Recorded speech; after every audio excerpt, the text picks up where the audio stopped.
In the first weeks of 2009's, America was reading labels. A recall was outgrowing the presses. Peanut products were coming off shelves everywhere. More than 700 people in 46 states with the same germ. The laboratories kept matching it, state after state.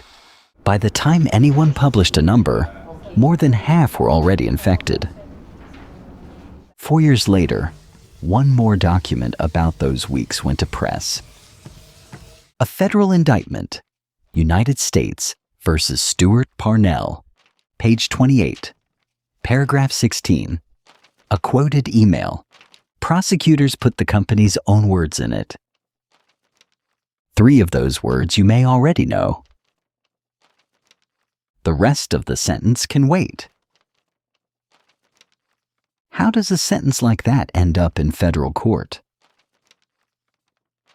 And why did it take 4 months to find out? To cross that distance, start with something no press can picture. Something alive. Salmonella. Under the microscope, it is almost beautiful. A drifting rod, trailing threads. 6 hours to 6 days after it is swallowed, the body notices. Watery diarrhea, stomach cramps that can be severe. Run the clock back to the beginning. It starts with a swallow. Stomach acid kills most of them. Most, not all. The survivors right themselves and swim for the gut. They reach the wall of the intestine and slip inside it. For most people, the immune system wins in 4 to 7 days. Most never see a doctor. Most are never counted. Some get sick enough to ask for help. Help means a sample. What happens to that sample is the part nobody sees. It ends up in a public health laboratory like this one. Logged, labeled, 1 vial among thousands. First, they grow it. By morning colonies, enough to ask the real question. Not what it is, but which one it is. They cut its DNA up, run it through a gel, and it prints bands.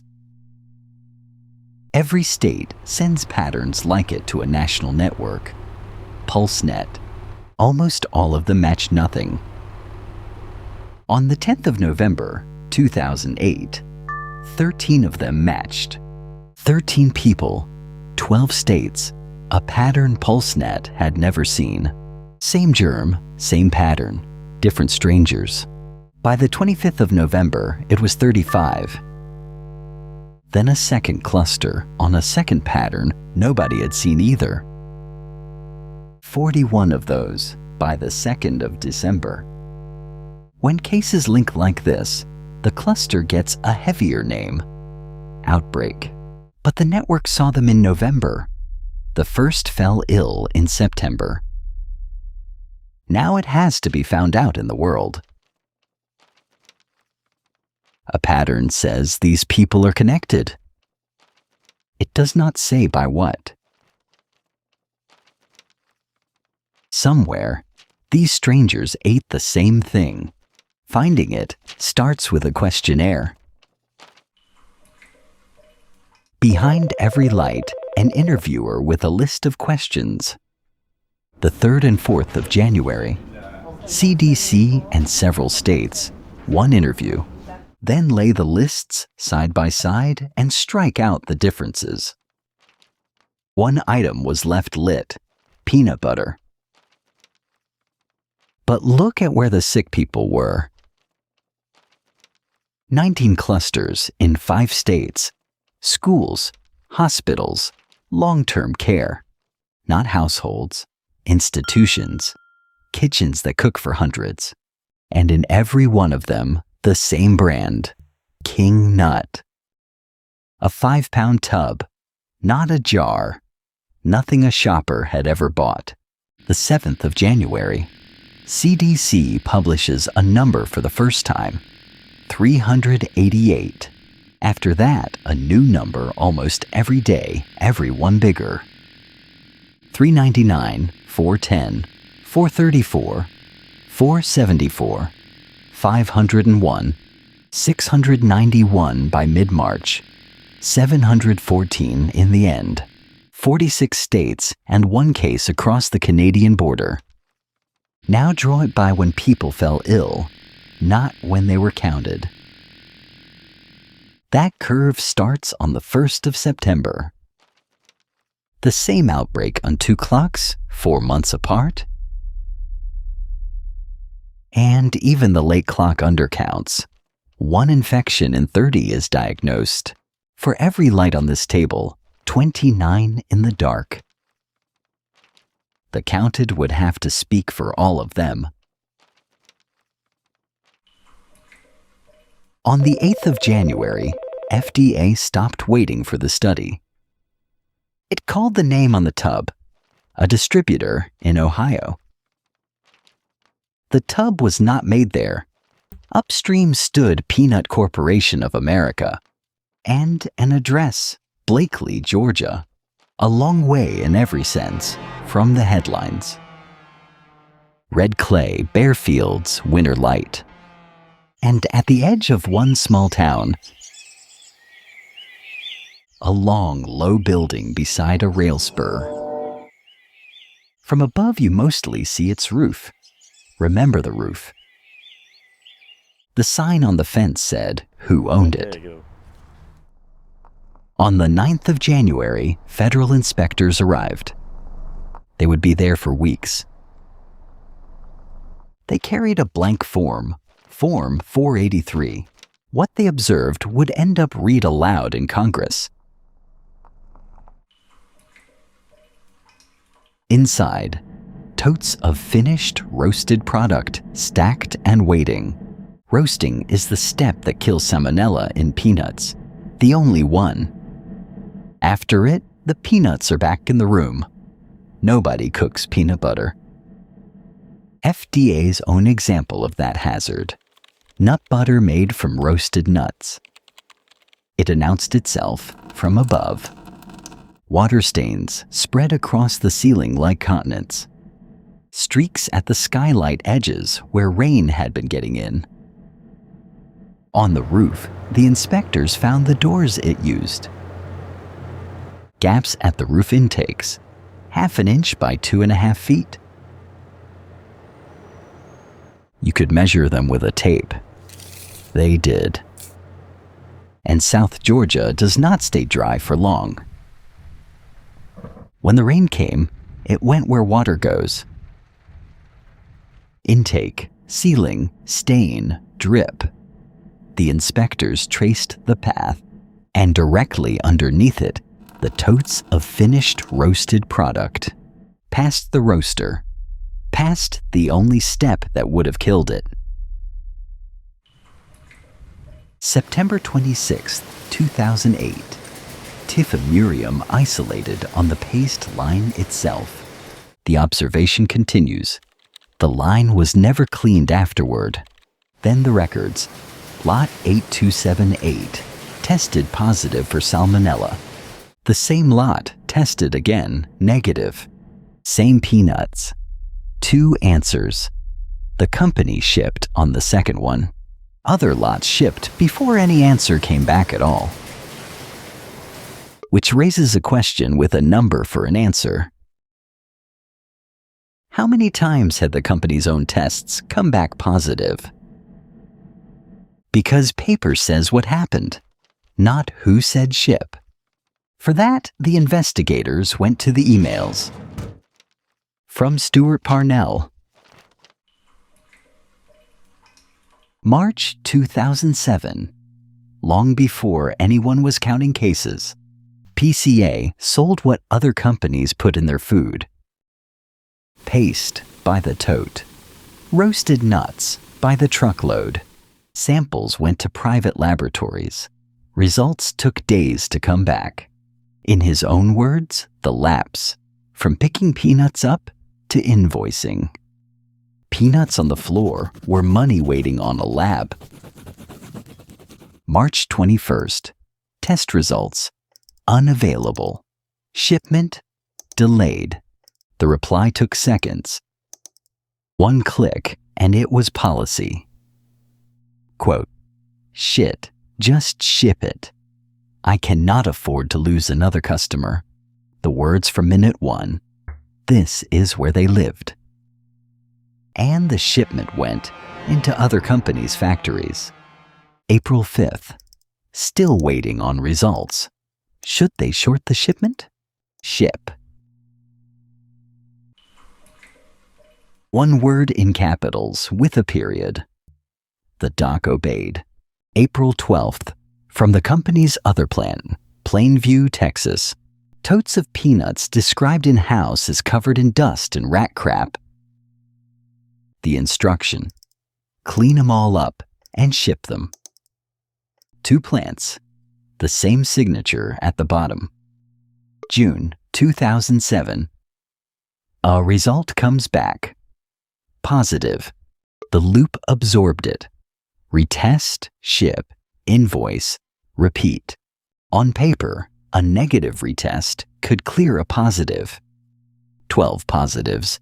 June 2007 to September 2008. Distribution continued. Each one has a lot number in a federal file.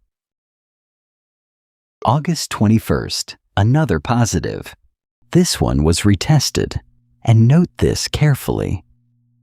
The retest came back negative. Then and only then, okay, let's turn them loose. A positive, a retest, a negative, a shipment. The shape they kept finding. September 26th, tifamurium on the paste line itself. The line kept running. It was not cleaned. October 6th, from his plant manager, we have a positive for Salmonella. The reply weighed 2 things. The time lapse and the cost, costing us huge. That is the number the record supports, 12. Prosecutors put it plainly. Shipped before results, and after results came back positive. An appeals court would later write, even shipped product after receiving confirmed positive test results. Through all of it, the trucks kept leaving Blakely. By winter, the fingerprints had matched. The trace was closing in. While the inspectors were inside, the proof was being found somewhere else. A steel counter in an institutional kitchen, a 5-pound tub open. On the 10th of January, Minnesota State Labs tested it. The Outbreak strain, the same fingerprint as the residents who were sick. And it proved almost nothing. The lid had been off. To reach the plant, you needed a container nobody had opened. The 19th of January, Connecticut cuts a factory seal. Inside it, the Outbreak strain. Which can only mean it was already inside. Connecticut was first. It was not the only one. Michigan opened a sealed tub and found it too. So did Georgia. Now back inside the plant, where the inspection ended on the 27th. The swabs grew 2 kinds of Salmonella. Neither was the Outbreak strain. The building never gave up a match. The case was made outside. The recalls had already begun. King Nut on the 10th of January. Peanut Corporation of America on the 13th. 21 lots. On the 28th, it widened to everything made there since 2007. The day after the first recall, the count stood at 434. 280 more people would be reported after that. The last of them fell ill on the 31st of March. A recall is not an answer.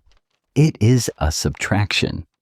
On January 19th, mid-outbreak, PCA wrote to the FDA, quote, desperately at least need to turn the raw peanuts on our floor into money.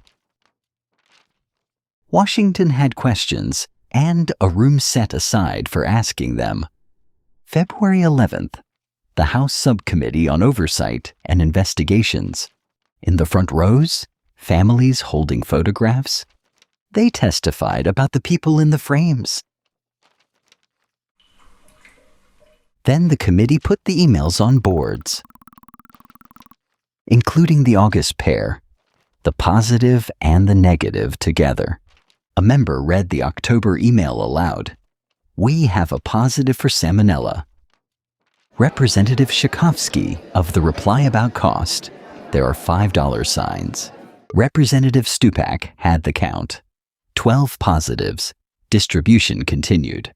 Representative Waxman read the letter about turning peanuts into money. Then Stewart Parnell was called forward and sworn. Were these his words? Would he explain them? Quote, "On the advice of my counsel, I respectfully decline to answer questions." Every question the chairman asked? Yes. He was excused. His email stayed on the boards. And the subtraction widened. Almost 4,000 different peanut-containing products were recalled. More than 375 companies received or used PCA's product, one of the largest food safety recalls ever in the United States. Every one of them pulled afterwards, not one pulled in time. That is what selling an ingredient means. Trust by the tote, unseen. At the end of the dark aisle, a dome resolves. Public Law 111-353. Approved January 4th, 2011. The FDA Food Safety Modernization Act, signed by President Obama. Congress had been debating it while the outbreak ran. The families who testified in February carried their photographs into that debate. Advocates later wrote, the illnesses were a major factor in moving it. The law lets FDA order a recall. PCA recalled itself twice, unasked. Section 4:18. Find the hazards, control them, prove it beforehand. A recall is arithmetic done afterwards. Prevention happens before anyone is sick. A law looks forward. A court looks back. Albany, Georgia, the federal courthouse. 2013. The indictment, the document from minute 1.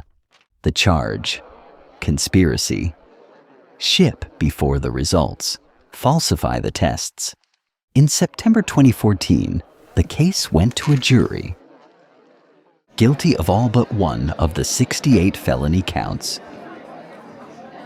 Sentencing came a year later, September 21st, 2015. Senior District Judge W. Lewis Sands presiding. The sentence? 336 months in federal prison. 28 years. In the Justice Department's words, the largest criminal sentence ever given in a food safety case. He was not alone at that bench. His brother, the broker, 240 months. 2 plant operations managers, 72 months and 36. The quality assurance manager for obstruction, 60 months. None was convicted of a death. The sentences were computed from money. The film travels home the way it came. Past Blakely, nobody closed this plant. On the 13th of February 2009, PCA filed to liquidate itself. Its subsidiaries followed in May. A trustee closed the books 6 years later. Back over the table, where this outbreak's lights go out together. But the table never goes dark. There is always a background rate. Salmonella still causes more than 1 million foodborne infections a year here. 12,500 hospital stays, and an estimated 238 deaths, more than any other foodborne germ acquired here. The rod still drifts wherever food is made. Which is why the boards never stop. 2 patterns have just matched. They've all been sick for weeks already. That is what the law had to reach.